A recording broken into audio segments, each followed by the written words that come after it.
बिस्मिल्लाहिर्रहमानिर्रहीम। अस्सलाम वालेकुम। इसराइल की सुर्ख बच्चों को कुर्बान करने की तैयारी, तीसरे हैकल सुलेमानी की तामीर का वक्त नज़दीक आ गया है। प्यारे दोस्तों, आज से तकरीबन 6 माह पहले बताया गया था कि इसराइल अपने मजहबी किताबों की निशानियां पूरी करने के लिए सुर्ख बच्चे तलाश करने में कामयाब हो चुका है और जल्द ही इन बच्चों को कुर्बान करके उनके खून और राख से तीसरे हैकल सुलेमानी की बुनियाद रखी जाने वाली है, जिसकी तामीर का आगाज करने से पहले मस्जिद अक्सा को मुनहदम किया जाएगा। उस वक्त बहुत सारे लोग इसी सोच में पड़े थे कि आखिर इतना जल्दी ये सब कुछ कैसे मुमकिन हो सकेगा, क्योंकि उससे तक फ़लस्तीन पर 7 अक्टूबर का वो दिन नहीं आया था जब इसराइल ने फ़लस्तीनी सरजमीन पर अपनी पूरी ताकत के साथ धावा बोल दिया था। बहुत सारे लोग उस वक्त भी ये सोच रहे थे कि कैसे मुमकिन होगा कि इतने शदीद तरीन आलमी दबाव के बावजूद इसराइल फ़लस्तीनियों को मुकम्मल तौर पर ख़त्म कर दे और मस्जिद अक्सा को भी मुनहदम कर दे। अब आप देख सकते हैं कि इसराइल ने यह सब कुछ करके दिखा दिया है और शदीद तरीन आलमी दबाव के बावजूद मुसलसल फ़लस्तीनी मुसलमानों की नस्ल कशी में मसरूफ़ है। प्यारे दोस्तों, इसराइल ने ये बच्चे कब और कहां से हासिल किए और इनकी कुर्बानी कब होने वाली है, इसकी डेट भी अनाउंस कर दी गई है। ये सब कुछ इतना जल्दी और अचानक हो रहा है कि पूरी दुनिया के लोग इस वक्त एक अजीबोगरीब किस्म की हैरत के शिकार हैं। लेकिन जैसा कि हमने आपको बताया, ये सब कुछ इतना मुश्किल नहीं होगा जितना लोग उसको मुश्किल समझ रहे हैं।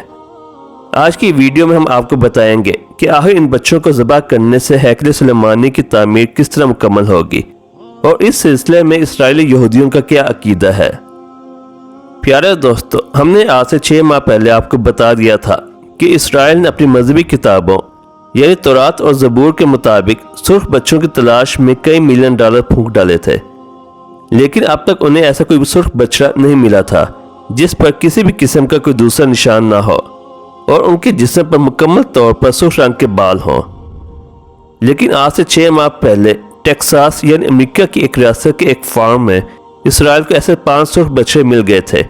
जिन्हें कई मिलियन डॉलर के अवज़ इस फार्म के मालिक से खरीदा गया था और उन्हें बड़ी एहतियात से इसराइल मुंतकिल करके इंतहाई सख्त सिक्योरिटी में उनकी देखभाल शुरू कर दी गई थी। इन बच्चों को कुर्बान करके उनके गोश्त को जलाया जाएगा और उनके खून और गोश्त की राख को इकट्ठा करके हैकल सुलेमानी की बुनियादों में भरा जाएगा। प्यारे दोस्तों, अगर आपने कुरान करीम में बनी इसराइल का तज़किरा पढ़ा हो तो आपको मालूम होगा कि ऐसा ही सुर्ख बछड़ा था जो एक कत्ल की तहकीकात के लिए अल्लाह रब्बुल इज़्ज़त ने उनसे कुर्बान कर देने के लिए कहा था। यही वजह है कि यहूदियों के नज़दीक सुर्ख बछड़ा नहायत मुक़द्दस और इंतहाई अहमियत का हामिल है। इनके अकीदे के मुताबिक जब तक ऐसे सुर्ख बछड़े ना मिले तब तक हैकल सुलेमानी की तामीर शुरू कर देना एक बदशगुनी होगी। अब जब उनको ऐसे बच्चे मिल चुके हैं तो अगला काम हैकल सुलेमानी की तामीर से पहले इस खित्ते में मौजूद फ़लस्तीनी मुसलमानों को मुकम्मल तौर पर ख़त्म कर देने का था, ताकि फ़लस्तीन में मौजूद मस्जिद अक्सा को मुनहदम करने में किसी भी किस्म की दुश्वारी का सामना न करना पड़े। गुज़िश्ता कई माह से जारी इसराइली हमलों के तनाज़ुर में आप देख सकते हैं कि पूरी दुनिया बेबसी की चादर ओढ़े सो रही है और इसराइल मुसलसल पे दर पे हमलों के नतीजे में 3 लाख के करीब फ़लस्तीनी मुसलमानों को शहीद और ज़ख्मी कर चुका है, जिनमें अक्सरियत बच्चों और ख़वातीन की है। इस वक्त 15 लाख से ज़ायद फ़लस्तीनी मुसलमान मिस्र के बॉर्डर पर मौजूद रफ़ा नामी एक इलाके में मौजूद हैं। रफ़ा के पनाह गज़ीन कैंप का रकबा किसी बड़े एयरपोर्ट से ज़्यादा नहीं है और इतनी छोटी सी जगह पर 15 लाख इंसान किस तरह से रह रहे होंगे, इसका अंदाज़ा आप बखूबी लगा सकते हैं। गजा की पट्टी से तमाम मुसलमानों को रफ़ा क्रॉसिंग की जानिब धकेल दिया गया है और मिस्र रफ़ा बॉर्डर खोलने पर तैयार नहीं। मिस्र का ख्याल है कि ये फ़लस्तीनी पनाह गज़ीन मुहाजिरीन मिस्र की मईशत के लिए एक बहुत बड़ा धचका साबित होंगे और वो इसी वजह से इन्हें अपने मुल्क में जगह नहीं देना चाहता। रफ़ा में हर तरफ से मैसूर ये फ़लस्तीनी मुसलमान अब इसराइल के रहम और करम पर हैं। एक जानब मिस्र का बॉर्डर है तो दूसरी जानब समुंदर है और 2 तरफ से उनको इसराइली फोर्सेज ने घेरे हुए है। इसराइली फ़ौज गुज़श्ता कई दिन से ये ऐलान कर रही है कि हम जल्द ही रफ़ा में भी ऑपरेशन शुरू करने वाले हैं।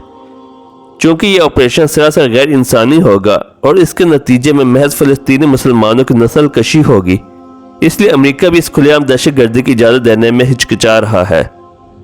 अमेरिका ने इसराइल को वार्निंग दी है कि अगर दिफा में किसी भी किस्म का ऑपरेशन किया गया तो अमेरिका इस सिलसिले में किसी भी किस्म की मदद नहीं करेगा। اس کے ساتھ ساتھ دنیا کے تقریباً تمام ممالک بھی رفح میں اسرائیلی آپریشن کو غیر انسانی اور دہشت گردانہ فعل قرار دے رہے ہیں، لیکن اسرائیلی حکومت کو اس سے کوئی فرق نہیں پڑتا۔ اسرائیلی حکومت واضح الفاظ میں کہہ چکی ہے کہ اگر دنیا کا کوئی بھی ملک ہمارے خلاف کھڑا ہو جائے تب بھی ہمیں اس سے کوئی فرق نہیں پڑتا اور ہم رفح میں آپریشن ضرور کریں گے۔ پیارے دوستو، اب آپ سمجھ سکتے ہیں کہ رفح میں آپریشن کرنے کا اصل مقصد کیا ہے۔ مقصد یہی ہے کہ فلسطینی مسلمانوں کی مکمل طور پر نسل کشی کر دی جائے اور جو تھوڑے بہت باقی بچے ہیں انہیں اس قابل نہ چھوڑا جائے کہ وہ اسرائیل کے خلاف کھڑے ہو سکیں۔ اگر اس خطے میں کوئی بھی ایسی مزاحمت کار قوت باقی رہ گئی جو اسرائیل کی کرتوتوں کے خلاف کھڑی ہو سکے تو اسرائیل اپنے ہیکل سلیمانی کی تعمیر کے خواب کا عملی جامہ نہیں پہنا سکے گا۔ پیارے دوستو، آئندہ چند دنوں میں اسرائیلی فوج رفح میں آپریشن شروع کرنے والی ہے اور اس کے ساتھ ساتھ کچھ اندرونی ذرائع کے مطابق اسرائیل ان بچوں کو جنہیں ٹیکساس سے خریدا گیا تھا انہیں جبل زیتون کی چوٹی پر بالکل مسجد اقصی کے سامنے قربان کرنے والا ہے۔ اس کے بعد انہیں جلا کر ان کی راکھ اور خون کو ہیکل سلیمانی کی بنیادوں میں بھرنے کی تیاری بھی مکمل ہو چکی ہے۔ پیارے دوستو، ہمیں نہیں معلوم کہ اپریل کی کس تاریخ کو یہ کام سر انجام دیا جائے گا، اس لیے ہم یہ اندازہ لگا رہے ہیں کہ اسرائیل جلد ہی رفح میں آپریشن شروع کرے گا تاکہ مصر کو بارڈر کھولنے پر مجبور کیا جا سکے اور بچے کچے فلسطینی مسلمانوں کو بارڈر پار دھکیل کر فلسطین کا پورا علاقہ مکمل طور پر خالی کروا لیا جائے۔ اس کے بعد اسرائیل بڑی تیزی سے مسجد اقصی کے انہدام کی تیاری شروع کر دے گا تاکہ اس کی جگہ پر ہیکل سلیمانی کی تعمیر کی بنیاد رکھی جا سکے۔ پیارے دوستو، وہ مسلمان جنہیں لگتا تھا کہ اسرائیل بھرپور عالمی دباؤ کے سامنے ایسی کوئی حرکت نہیں کر سکے گا، وہ اس وقت بڑی حیرت سے اسرائیل کو اپنے تمام تر منصوبوں میں کامیاب ہوتے دیکھ رہے ہیں، اور یہی قرب قیامت کی نشانی بھی ہے۔ بڑے بڑے مسلمان عرب ممالک اسرائیل کی پشت پر کھڑے ہیں اور انہیں محض اپنے مفادات کی غرض ہے، چاہے مسلمانوں کا قبلہ اول مسجد اقصی کو شہید ہی کیوں نہ کر دیا جائے، اور وہ سنہرا گنبد جس کے نیچے وہ پتھر موجود ہے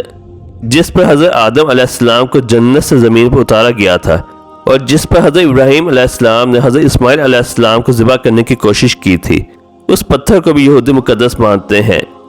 مسجد اقصی کو مسمار کرنے کے بعد یہ پتھر بھی یہودیوں کے تیسرے ہیکل سلیمانی کی زینت بنا دیا جائے گا۔